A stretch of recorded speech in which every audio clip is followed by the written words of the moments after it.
बिस्मिल्लाहिर्रहमानिर्रहीम। Dear students, अस्सलाम वालेकुम। आज हम एलिमेंट्स की जिस फिज़िकल प्रॉपर्टी को डिस्कस करने जा रहे हैं वो है electrical conductance. First of all we will see what is electrical conductance and then we will discuss its trends in periodic table. Electrical conductance जो है आपको पता है कि कुछ सब्सटेंसेस जो हैं कुछ जो है वो मैटर्स जो ऐसे हैं, कुछ सब्सटेंसेस ऐसे हैं कि जिनमें इलेक्ट्रिसिटी कंडक्ट करने की एबिलिटी होती है।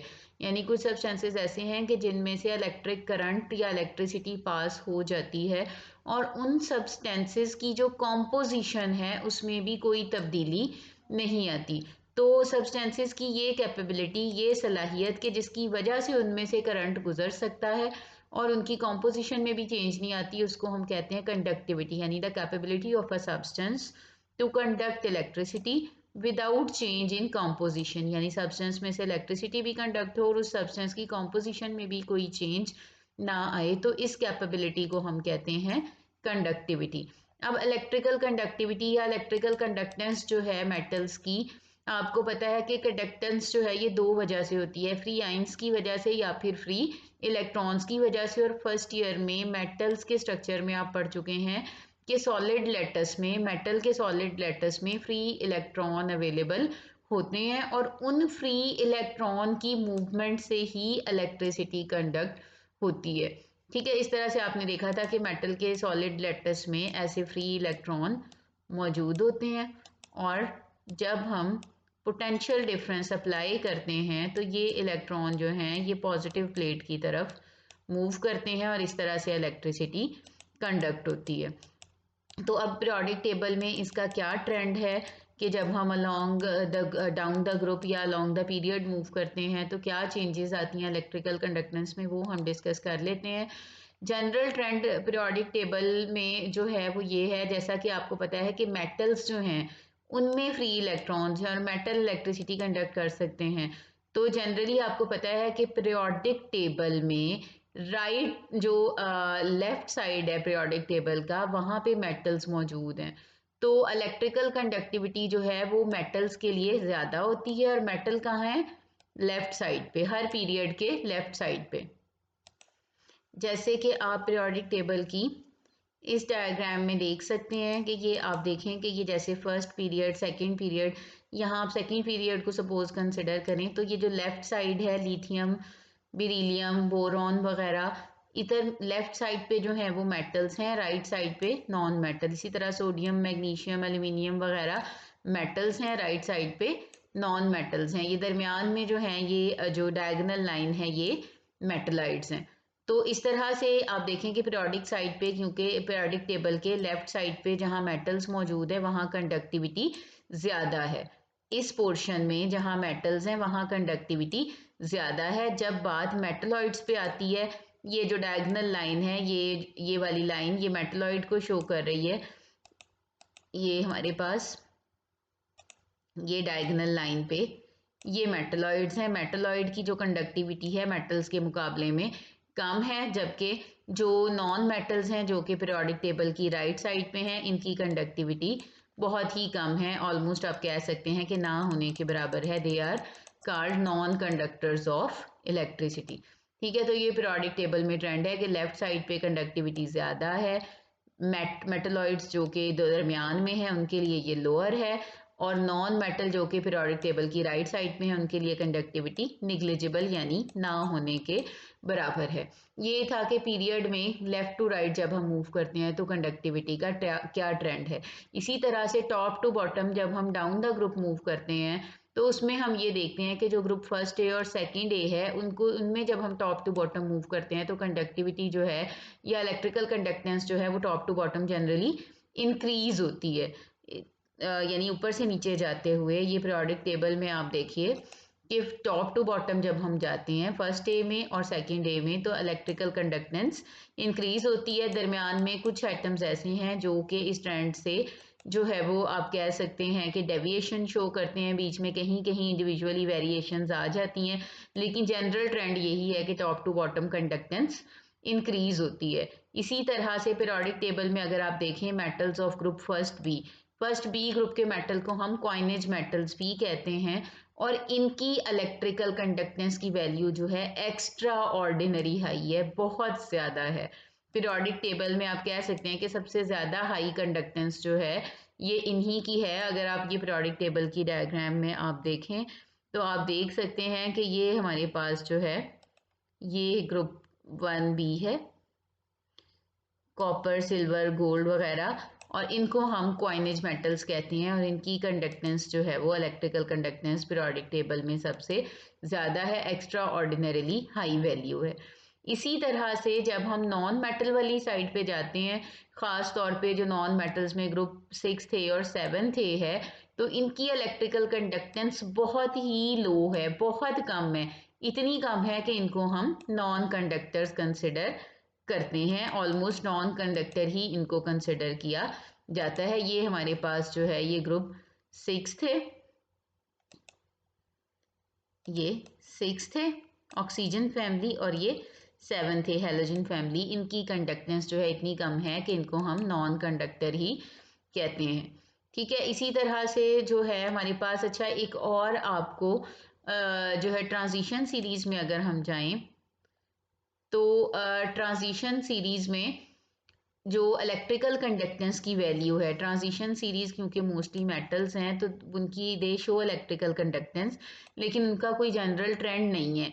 इलेक्ट्रिकल कंडक्टेंस जो है वो अब एब्रप्टली वेरी करती है, एब्रप्टली यानी अचानक से कहीं बहुत ज़्यादा हो जाती है, कहीं बहुत कम हो जाती है, कि हम कोई जनरल ट्रेंड असाइन नहीं कर सकते। यानी ये हमारे पास देखें आपके ये दरमियान में ये ट्रांजिशन सीरीज़ है। ठीक है, अब ट्रांजिशन सीरीज में जो इलेक्ट्रिकल कंडक्टेंस है लेफ्ट टू राइट या टॉप टू बॉटम, उसमें बहुत एब्रप्ट चेंजेस आती हैं, कहीं एकदम ज़्यादा हो जाती है, कहीं कम हो जाती है। तो हम कोई भी जनरल ट्रेंड इनको नहीं दे सकते कि लेफ्ट टू राइट इंक्रीज हो रही है या डिक्रीज हो रही है, या टॉप टू बॉटम इंक्रीज या डिक्रीज हो रही है। इसमें कोई भी जनरल ट्रेंड नहीं है कि कहीं पे अचानक ज़्यादा हो जाती है और कहीं पे अचानक से कम हो जाती है, कोई जनरल ट्रेंड शो नहीं करती। ठीक है, ये थी हमारे पास ट्रांजिशन सीरीज की इलेक्ट्रिकल कंडक्टेंस। इसी तरह से अगर हम ग्रुप 4 थे का जो मेंबर है कार्बन, उसको देखें, आपको पता है कि कार्बन की दो एलोट्रॉपिक फॉर्म्स हैं, एक जो है वो ग्रेफाइट है, दूसरी है डायमंड।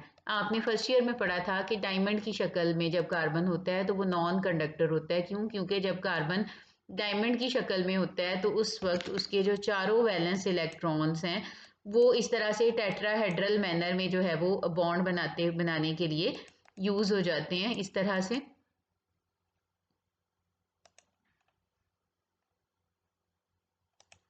टेट्राहेड्रल मैनर में जो है वो कार्बन के बॉन्ड बनाने के लिए हम इसको यूज करते हैं।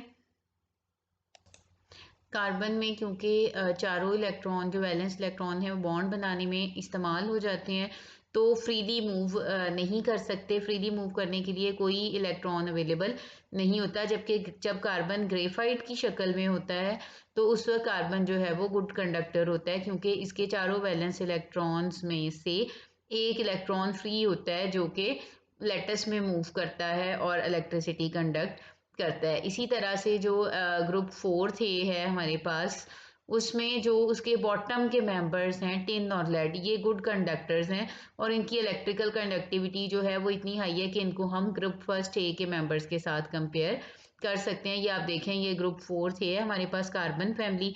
कार्बन जो है ये नॉन मेटल है, ये नॉन कंडक्टर है। सिलिकॉन और जर्मेनियम मेटलॉइड है तो इनकी कंडक्टिविटी तो है लेकिन कम। जबकि आखिरी दो मेंबर ये जो टिन और लेड हैं, ये दोनों ही अच्छे खासी इनकी कंडक्टेंस है, और इनकी कंडक्टेंस जो है उसको हम ग्रुप फर्स्ट ए के मेटल्स की कंडक्टेंस के साथ कंपेयर कर सकते हैं। तो हम कह सकते हैं कि जो ग्रुप 4 थे है इसमें जब हम टॉप टू बॉटम मूव करते हैं तो इलेक्ट्रिकल कंडक्टेंस जो है वो इंक्रीज होती है। कार्बन की बहुत कम है। ग्रेफाइट कार्बन जो है उसमें डायमंड की शक्ल में बिल्कुल कंडक्टेंस नहीं है, ग्रेफाइट की फॉर्म में ये कंडक्टेंस शो करता है। सिलिकॉन और जर्मेनियम जो हैं ये मेटलॉइड हैं तो इनकी कंडक्टेंस है लेकिन लोअर कंडक्टेंस है निस्बतन। और जो आखिरी दो मेंबर्स हैं it they show relatively high value of electrical conductance. ये तो था पीरियोडिक टेबल में जो इलेक्ट्रिकल कंडक्टेंस है उसका क्या ट्रेंड है, और जो इलेक्ट्रिकल कंडक्टेंस है क्या, और लेफ़्ट टू राइट और टॉप टू बॉटम जब हम मूव करते हैं तो इसमें क्या तब्दीली आती है। आज के लेक्चर में जो है वो हमने इलेक्ट्रिकल कंडक्टेंस को डिस्कस किया। नेक्स्ट फिजिकल प्रॉपर्टी जो हम लोगों ने डिस्कस करनी है वो है हाइड्रेशन एनर्जी ऑफ आयंस। उसको हम डिस्कस करेंगे नेक्स्ट वीडियो में। नेक्स्ट एलिमेंट की नेक्स्ट प्रॉपर्टी जो कि हम डिस्कस करेंगे वो है हाइड्रेशन एनर्जी, और इसका पीरियोडिक टेबल में क्या ट्रेंड है इसको हम देखेंगे। हाइड्रेशन एनर्जी आपने फर्स्ट ईयर में अगर आपको याद हो तो पढ़ा था कि जब हम कोई भी आयन जो है उसको वाटर में डिज़ोल्व करते हैं, लाइक आप हाइड्रोजन आयन ले लें या क्लोराइड, पॉजिटिव या नेगेटिव कोई भी आयन जब वाटर में डिज़ोल्व होता है तो ये वाटर के साथ इंटरेक्ट करता है। वाटर आपको पता है कि पोलर मॉलिक्यूल है।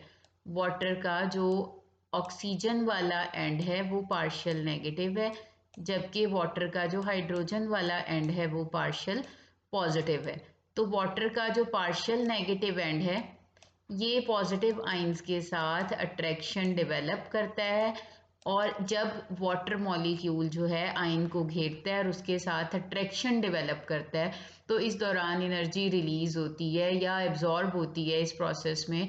उस एनर्जी को हम कहते हैं हाइड्रेशन एनर्जी ऑफ आयंस, या सिंपली हम इसको हाइड्रेशन एनर्जी भी कहते हैं। इसी तरह से ये तो पॉजिटिव आयन था। अगर हमारे पास कोई नेगेटिव आयन हो, उस negative ion like chloride ion, उसको हम वाटर में डिज़ोल्व करें, क्लोराइड आयन है सपोज, इसको वाटर में डिज़ोल्व करेंगे तो इस केस में क्या होगा, क्लोराइड आयन क्योंकि नेगेटिव आयन है तो वाटर का जो पार्शियल पॉजिटिव एंड है, और वाटर का पार्शियल पॉजिटिव एंड है हाइड्रोजन वाला, ये एंड जो है ये इस नेगेटिव आयन के साथ इसको सराउंड करेगा और इंटरेक्शन डेवलप करेगा, और इस दौरान जो एनर्जी चेंज होगी उसको हम कहते हैं हाइड्रेशन एनर्जी ऑफ आयन।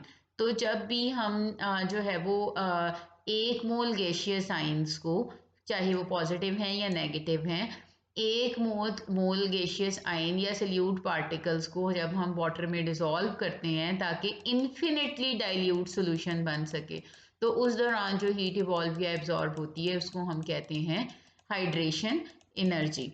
ठीक है, और इन्फिनिटली डाइल्यूट सोल्यूशन कौन सा सोल्यूशन होता है, ऐसा सोल्यूशन के जिसमें मज़ीद डाइल्यूट करने पे, फर्दर डाइल्यूशन पे कोई हीट चेंज ना हो, उसको हम कहते हैं इन्फिनिटली डाइल्यूट सोल्यूशन।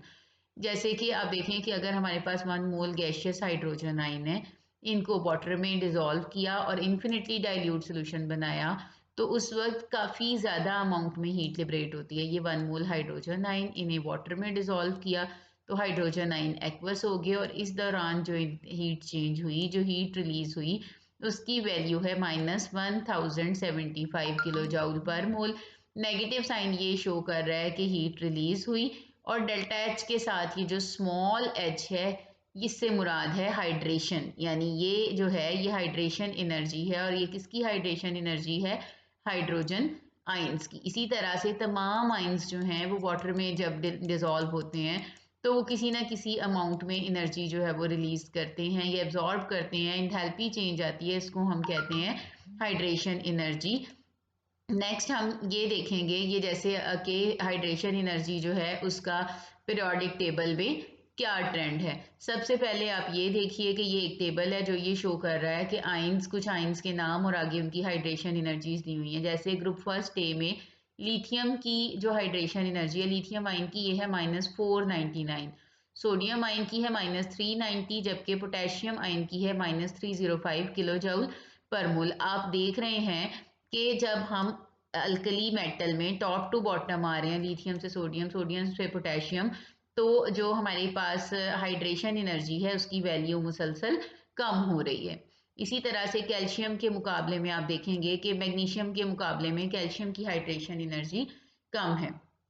इसी तरह से ये हैलोजेंस में भी आप देख लें कि हैलोजेंस के ग्रुप में जब फ्लोराइड से क्लोराइड, क्लोराइड से ब्रोमाइड, ब्रोमाइड से आयोडाइड पे आ रहे हैं तो हाइड्रेशन एनर्जी की वैल्यू में कमी आती जा रही है। -457 से -384, देन -351, देन -307 किलो जूल पर मोल। तो हैलोजन फैमिली में भी जब हम टॉप टू बॉटम मूव कर रहे हैं तो हाइड्रेशन एनर्जी कम हो रही है, अल्कली मेटल्स में भी कम हो रही है, अल्कलाइन अर्थ मेटल्स में भी कम हो रही है। तो जनरल ट्रेंड हम ग्रुप में क्या कह सकते हैं कि जब हम किसी भी ग्रुप में टॉप टू बॉटम मूव करेंगे तो हाइड्रेशन एनर्जी की वैल्यू कम होगी। ऐसा क्यों होता है, क्योंकि हाइड्रेशन एनर्जी डिपेंड करती है चार्ज टू साइज रेशियो पे। आप देख रहे हैं कि लिथियम आयन का भी चार्ज +1 है, सोडियम आयन का चार्ज भी +1 है, इसी तरह से पोटेशियम आयन का चार्ज भी +1 है, यानी तीनों आयन्स का चार्ज सेम है। डाउन द ग्रुप क्योंकि इन तीनों आयन्स का जो है चार्ज सेम है, तीनों आयन्स का चार्ज +1 है, तीनों का जो है वो हम कह सकते हैं कि चार्ज की वैल्यू तीनों की सेम है। जबकि जो दूसरी चीज़ है, जब हम डाउन द ग्रुप मूव करते हैं तो वो दूसरी चीज़ जिसको हमने देखना है वो है साइज़।